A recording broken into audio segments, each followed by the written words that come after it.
Video like जरूर कर लीजिए और ऐसे वीडियो लगातार फ्री में पाने के लिए चैनल को तुरंत सब्सक्राइब कर लीजिए और बेल आइकन को जरूर टैप कर लीजिए ताकि आगे भी सारे वीडियो आपको मिलते रहे। यूट्यूब में फॉलो करते हैं तो प्लीज ये वाला फ्री टेलीग्राम चैनल जरूर ज्वाइन कर लीजिएगा। सारे नोटिफिकेशन सारे अपडेट यहीं पे आते हैं, ध्यान रखिए। नमस्कार दोस्तों, आप सभी का स्वागत है स्टडी फॉर एग्जाम्स में। दोस्तों, यूपी टीपीएससी टेट के डीआई सीरीज को आगे बढ़ाते हुए आज हम लोग इसमें 2 डीआई देखेंगे। तो आइए हम लोग प्रश्न शुरू करते हैं। यहाँ दिया गया वृत्त आरेख 2012 से 16 तक किसी परीक्षा में चयनित उम्मीदवारों के प्रतिशत को जो है दर्शाया गया है। चयनित अभ्यर्थियों की जो कुल संख्या वह 720 है, तो हमें डेटा जो दे लेना है वह 720 लेना है। तो आइए हम लोग देखते हैं पहला प्रश्न। हम लोग वर्ष 2012 और 14 को मिलाकर चयनित उम्मीदवारों की संख्या कितनी है। 2012 पूछा जा रहा है, यह 20% है। 2013 में 25%, 2016 में 30%, 2015 में 10% और 2014 में आपका 15% है। तो यहाँ पे प्रश्न 2012 से पूछा गया, 2012 में आपका 20% है, 20% है। 2014 में आपका 15% है, ये आपका 15% है। इन दोनों को हम लोग जोड़ लेंगे तो ये आपका हो जाएगा 35%। और यह 35% है कितने का, ये 720 का हम लोग 35% निकाल लेंगे तो हमें टोटल जो है पता चल जाएगा कितनी संख्या है 2012 और 14 को मिलाकर चयनित उम्मीदवारों की। ये इसे कैंसिल कर लेंगे हम लोग। ये आपका 5 से ये 7 बार हो जाएगा, ये आपका 2 बार हो जाएगा और ये आपका 36 हो जाएगा। 36 गुणे 7 कर लेंगे हम लोग, 6 7 42 और 7 21, 21 4 25, 21 4 जो है 25। तो ये जो है 252 छात्र आ जाए जो ऑप्शन सी में दिया गया है। वर्ष 2012 और 14 को मिलाकर चयनित उम्मीदवारों की संख्या होगी आपकी वह 252 होगी। सबसे पहले हम लोग परसेंटेज निकालेंगे। 2012 का 20% है, 2014 का आपका 15% या 35% हो जाएगा।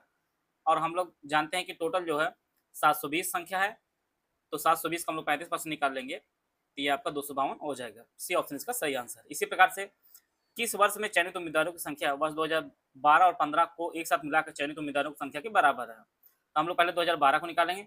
2012 में आपका 20% है और 2015 आपका ये है 10% और प्लस 10%, ये आपका कितना होता है, ये आपका 30% के बराबर होता है। अब हमें देखना हो किसका 30% है, तो आप लोग देख पा रहे होंगे 2016 में जो आपका 30% है, तो इसके बराबर आपका 30% है, तो ये आपको 2016 के बराबर है जो ऑप्शन बी में दिया गया है।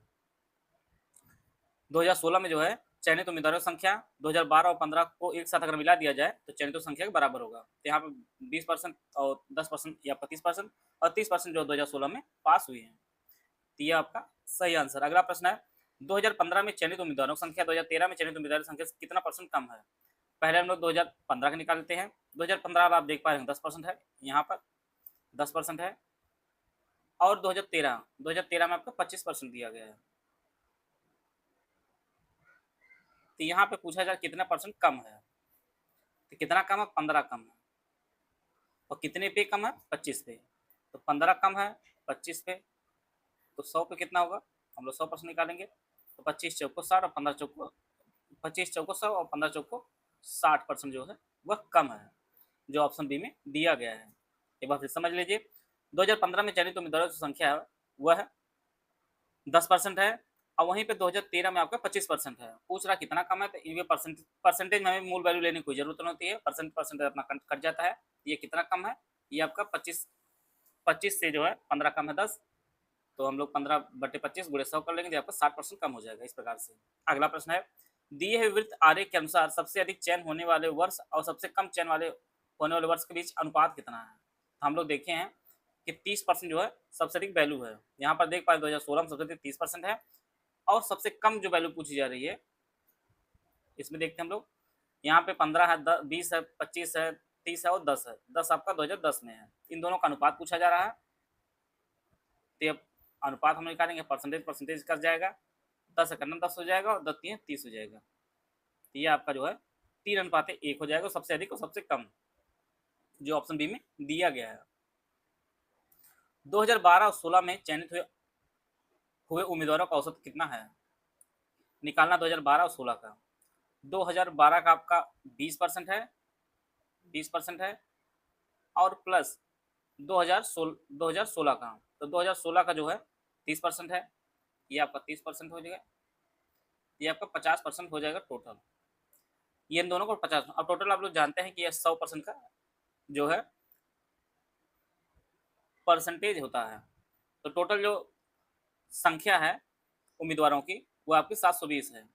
तो 720 का हम लोग 50% निकालेंगे, 720 का 50% हम लोग निकालेंगे तो ये जो आपका 360 आ जाएगा। और यहाँ पे औसत पूछा जा रहा है, तो औसत कितने वर्षों का है? 2 वर्षों का। तो हम लोग जो है 360 टोटल है, औसत निकालेंगे हम 2 से भाग दे देंगे तो ये आपका जाएगा 180 जो है छात्र हो जाएंगे, जो ऑप्शन सी में दिया गया। तो औसत होगा जो है 2012 और 16 का जो चयनित उम्मीदवार हैं उनके जो औसत होगा वो आपका 180 हो जाएगा। इस प्रकार से एक बार फिर समझ लीजिए, 2012 का 20% है और 2016 का 30%, यह 50% हो गया। हम लोग 720 का 50% निकालेंगे तो 360 हो जाएगा। फिर औसत हमें निकालना, औसत कितने वर्षों का? 2 वर्षों का है, हम लोग 2 से भाग दे देंगे तो ये आपका आ जाएगा 180 आ जाएगा। तो ये जो है इसका सभी पांचों प्रश्न है। एक और प्रश्न को हम लोग सॉल्व करेंगे। यहाँ पे जो है जो कृषि क्षेत्र दिया गया है वह लाख हेक्टेयर में दिया गया है। एक तरफ राज्य दिया गया है, वर्ष दिया गया, 3 वर्ष की बात हो रही है इसमें। राज्य है पंजाब, हरियाणा, उत्तर प्रदेश, मध्य प्रदेश, महाराष्ट्र और राजस्थान। वर्ष 2011, 12 और 13 दिया गया है। इनके जो है कृषि क्षेत्र हेक्टेयर में दिया गया है। आइए हम लोग पहला प्रश्न देखते हैं। पंजाब में वर्ष 2011 की अपेक्षा 2013 में कृषि योग्य भूमि में हुई वृद्धि का परसेंटेज ज्ञात कीजिए। तो सबसे पहले हम लोग पंजाब देखेंगे, वर्ष 2011 और फिर 2013 में। तो यहाँ पर जो देख रहे होंगे 2011 में 220 है और 2013 में आपका 264 है। तो वृद्धि हम लोग देख पा रहे हैं, वृद्धि आपकी 44 है और यही परसेंटेज में निकालनी है। तो 44 और वृद्धि कितनी पर हो? 220 पे हो रही है। हम लोग परसेंटेज निकालेंगे तो इस प्रकार से जो है इसे कैंसिल कर देंगे।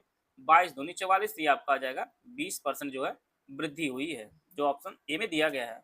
पंजाब में जो है 2011 की अपेक्षा 2013 में कृषि योग्य भूमि में जो वृद्धि हुई है वो 20% की हुई है। यूपीएसआई 2025 वैकेंसी के लिए 400 नंबर के रिटर्न एग्जाम की पूरी तैयारी आप ज्ञान सर एजुकेशन ऐप से कर सकते हैं। और जहां पर आपको जो है ज्ञान सर ने 90% का जो है फ्लैट डिस्काउंट दिया है। इसके लिए जो है ज्ञान सर कूपन कोड यूज करेंगे, जहां ये आप देख सकते हैं ज्ञान सर डिस्काउंट, ये आप कूपन कोड यूज करेंगे तो आपको जो है 90% डिस्काउंट आपको मिलेगा।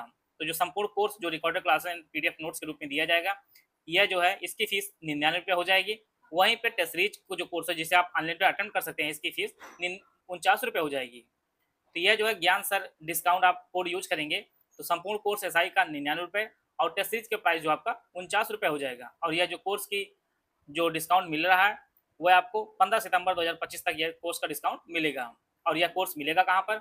यह जो है ज्ञान सर एजुकेशन ऐप है वहाँ पर आपको मिलेगा। आप गूगल प्ले स्टोर से ज्ञान सर एजुकेशन ऐप को डाउनलोड करके जो है यूपीएसआई सेक्शन में जाकर कूपन को ज्ञान सर डिस्काउंट आप यूज करेंगे तो आपको 90% का डिस्काउंट मिलेगा। और यह कोर्स परचेज करके जो है आप यूपीएसआई की जो है संपूर्ण तैयारी कर सकते हैं। अगर आपको कोई इन्फॉर्मेशन वगैरह चाहिए तो ये हमारे नंबर दिए गए हैं 9236693779, इस पे कॉल या व्हाट्सअप करके जो है जानकारी प्राप्त कर सकते हैं और इस बैच से जुड़कर जो है अपनी तैयारी बेहतर कर सकते हैं। इसी प्रकार सभी 3 वर्षों में संयुक्त आधार पर महाराष्ट्र और मध्य प्रदेश में कुल क्षेत्र में जो है कितना अंतर है। तो हम लोग सबसे पहले जो है महाराष्ट्र के 3 वर्ष को जोड़ेंगे। ये महाराष्ट्र है, 3 वर्ष जोड़ेंगे हम लोग, 5 ये आपका लास्ट में 5 आ जाएगा, फिर 7 5 12 12 8 20 हो जाएगा, हासिल 2 हो जाएगा। और ये आपका जो है 1 2 और 2 हासिल, ये आपका 405 हो जाएगा। इस प्रकार से दूसरा पूछा जा रहा है मध्य प्रदेश के कुल क्षेत्रफल। मध्य प्रदेश आपका यहाँ इनको हम टोटल कर लेंगे, तो टोटल करेंगे तो लास्ट में 5 आएगा और इसके बाद 9 8 17 17 4 21, ये आपका जो है 21 आ जाएगा। हम लोग इसको घटा देंगे तो ये आपका 0 हो जाएगा। ये आपका 10 में से ये आपका जो है 10 में से 1 जाएगा, आपका 9 हो जाएगा। और हासिल यहाँ पे गया था, ये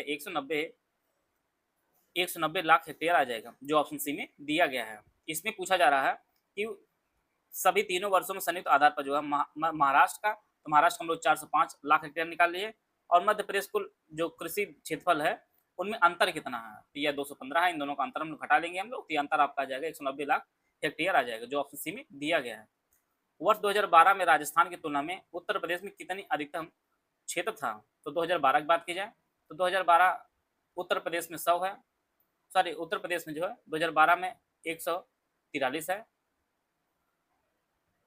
यूपी का 143 है और राजस्थान का यहाँ पर 2012 में 26 है, राजस्थान का 26 है।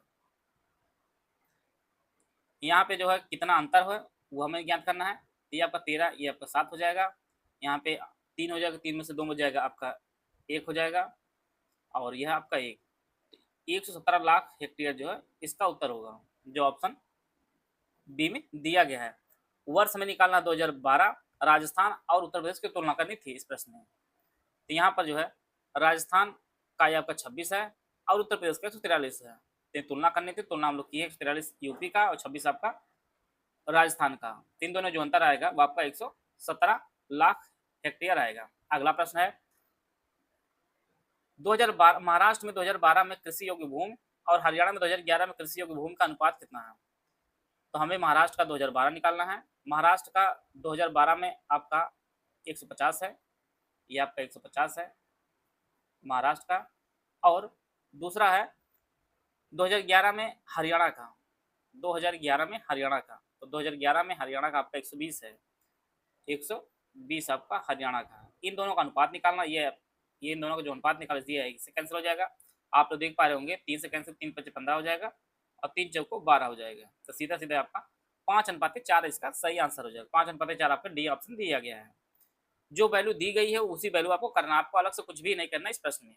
महाराष्ट्र में 2012 का आप देख पा रहे होंगे 150 दिया गया है और हरियाणा का 2011 में जो आपका 120 दिया गया। इन दोनों का अनुपात निकालना है, तो 150 अनुपात 120 कर देंगे, इससे कैंसिल हो जाएगा। 3 से हम लोग काट देंगे, 3 × 5 = 15, 3 चौको 12 हो जाएगा। इसी प्रकार से अगले प्रश्न में वर्ष 2013 में मध्य प्रदेश में कृषि योग्य भूमि और हरियाणा 2011 में कृषि योग्य भूमि से कितना % कम है। मध्य प्रदेश में 2013, मध्य प्रदेश में 2013 में आपका 90 है, 90 है और 2011 हरियाणा में, 2011 हरियाणा में 120 है, 120 है। कितना % कम है। वर्ष 2013 में मध्य प्रदेश में कृषि योग्य भूमि, हरियाणा में 2011 में कृषि योग्य भूमि से कितना % कम है। यह कम कितना है, ये 30 कम है। किससे, 120 पे। तो 30 कम है 120 पे। हम लोग जब 100% निकालेंगे तो ये जो परसेंटेज होगा आप सीधे निकाल, 30 चौको 120 हो जाता है और 4 ये आपका 25 चौको 100 होता है। तो कितना % है, 25% जो है कमी है, जो ऑप्शन ए में दिया गया है। तो यह जो है इस प्रकार से आप निकाल सकते हैं। इस प्रकार जो है इस डेटा के अनुसार इस प्रकार से निकाल सकते हैं। आशा है आप सभी को बहुत कुछ जानने को मिला होगा। मिलते हैं स्टूडेंट, तब तक जय हिंद, जय भारत।